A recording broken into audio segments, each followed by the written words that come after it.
looking at the disaster, what's happening, Yeah. you could see in last 10 to 15 years. So I think we must learn by now how the climate change, the global warming is behaving.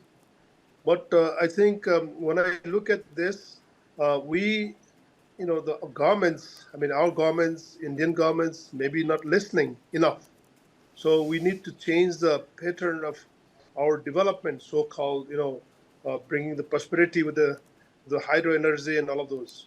So because all those Himalayan rivers are from the glacial lakes, Yeah. so from the Himalayas, and so you could see what's happening with the climate crisis, the global warming disasters. I think we must understand how we need to change. So we need to change our development pattern.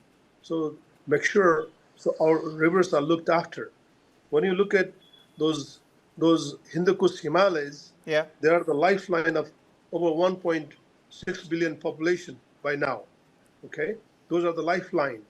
If we don't take care of the lifeline of 1.6 billion population, so what are we doing? Yeah. So especially in the governments, from Abu Dhabi to Myanmar, if you look at all those rivers, from Afghanistan, Bhutan to all of it, all right? So India, Nepal, so how it's all affecting, or Mekong so in China, Brahmaputra, what's happening? I think so. We need to really wake up. It's a big wake-up call. If we still Certainly. don't realize more disaster yet to happen. Absolutely. Mr. Sood and, Dr. Kumar, I'm going to come to you in just a quick bit. Meg, could you help the viewers understand if you're joining us from Nepal at this point in time? Yeah, I'm in Kathmandu, so yes, I'm watching. I've been speaking to a lot of my friends, some of my relatives also in Nepal. Kathmandu is little close to to this entire river system that saw the flash floods. I've been speaking to some people in Biratnagar as well. That's a little far away, but they still feel that Nepal is paying the price for a climate burden that it did not create at all. It's a climate crisis that's been created by the two largest emitters on both sides. Nepal happens to be sandwiched between them, and Nepal is paying the price for that. Absolutely, absolutely. Because in terms of what Nepal has, what we have, so pretty much 1/3 of the country is covered with the forest, for example. So so then we have we've been working on all this forest, and so Nepal, we don't have big industries where we really spoil the atmosphere or climate. Yeah. I think this is what's happening is something. So we did not create. So this is created by the other developed countries. I don't say it's only India and China, but I would say all those developed countries, what they have done to the nature. So I think because of that, we're suffering, which we are not responsible of. Okay, all right. Meg, do stay on with us. We have some more, questions that we do need to understand. That to put, context in real time. Mr. Sood, let me bring you in this discussion. A warming Himalayas, like I mentioned in my, prologue as well, it connects us all. But a warming Himalayan mountain ecosystem, what does that do to the glacial lakes, the glaciers, the permafrost, the cryosphere? All those studies, they're pointing to one thing, that the stability of the mountain slopes is actually critical, and that increases the possibility of sudden disasters. We're all sitting ducks in this kind of a situation. And just like Meg pointed out, it's a big wake-up call, but do you think anything's going to happen? Maybe 24, 48 hours after this, people will stop talking about this. Kabir, we got so many wake-up calls. We got first wake-up call in Kedarnath 2013. We got wake-up call in Dharali, almost similar, not of that magnitude. Absolutely. We got wake-up call in Kishtwar, Doda. We got wake-up call in Joshimath. But still, our governments continue to be comatose. Nepal is paying very heavy price of development ongoing in China. China has constructed airports, railway lines, military bases, roads, tunnels, and mining also. If you see the flash flood very closely, you find boulders, mud, slush, and rocks. What does it indicate? It indicates that this lower part of Himalayas is considerably young. It's made of rubble. And when glacial lakes burst or water or flash flood occurs, the water comes down with such a velocity at such a high speed, it brings down entire rubble, malba along with it, and whatever comes in the way, it's just demolished. You have seen the 5-story building disappearing within no time.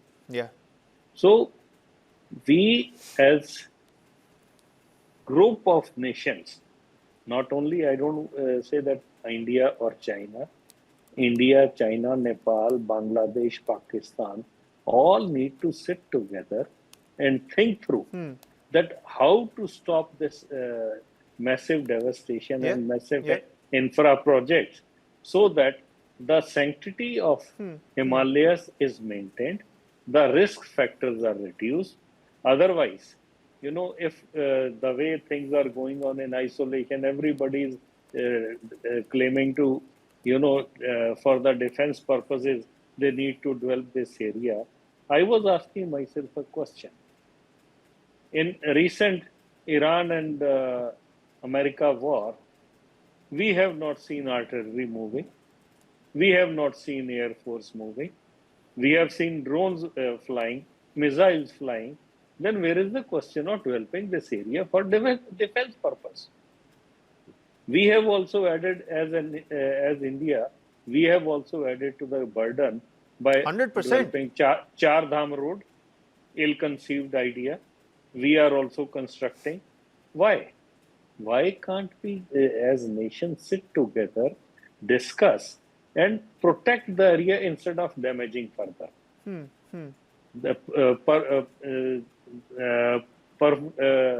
performance that you spoke about is that it's nothing but solid waste, rubble made solid by snow.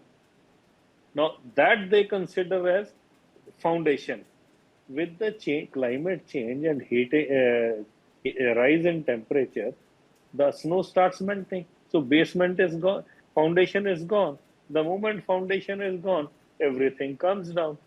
So and the sad part in all of this, Mr. Sood, is the fact that we're now thinking and talking about this because, hey, look, it might come and affect us. We're already talking about UP and Bihar that are on alert. Otherwise, nobody would have even battened an eyelid. And that's the sorry state of affairs. You're absolutely right. I think all these regional governments need to come together. We need to have our own Southeast Asian COP. You know, why wait for a global platform? We can do it ourselves. Mr. Sushil Kumar, let me bring you in to this conversation as well. We keep hearing about glacial lakes, about these outburst floods. How exactly does a warming glacier eventually become a flood that threats hundreds of kilometers downstream? And when we talk about a warming Himalayan ecosystem, what is the human intervention here doing? We now have roads, hydropower projects, constructions. We're changing land use, some of those examples that Mr. Sood just gave us. Is it well and way beyond reform? Is it way beyond reversing what we've done to Mother Nature now? Ji, Sudhir has said this just now. Because you have to understand what happened recently. The Rishiganga in Joshimath, the event was similar like that. The avalanche happened and rock came with the avalanche. And the slope was very high. And that's why they took the dam also and very speed and so many villages. The similar happened in Kedarnath. So we know that in Himalaya. And like my institute, Varya Institute, I'm basically a seismologist from Varya Institute. So they have identified there are more than 10,000 lakes in total Himalaya. And once we had studied also, if any earthquake, big earthquake will happen in Himalaya, so there will be a flood in the Himalaya itself. But this situation, and they have identified vulnerable lakes also. Now, the question is, we have to see that those villages are in those catchment in that village. So we should have the very strong real-time early warning system. We should have a very strong alarm system. And still, the villages, those are near the river. What happened here? It happened like from 5,200 meter height, a glacier, basically avalanche happened, and there was a river, Lingde, between China and Nepal, and that got blocked. And then it got breaked, and the signals, seismic signals recorded of that break and avalanche of that there.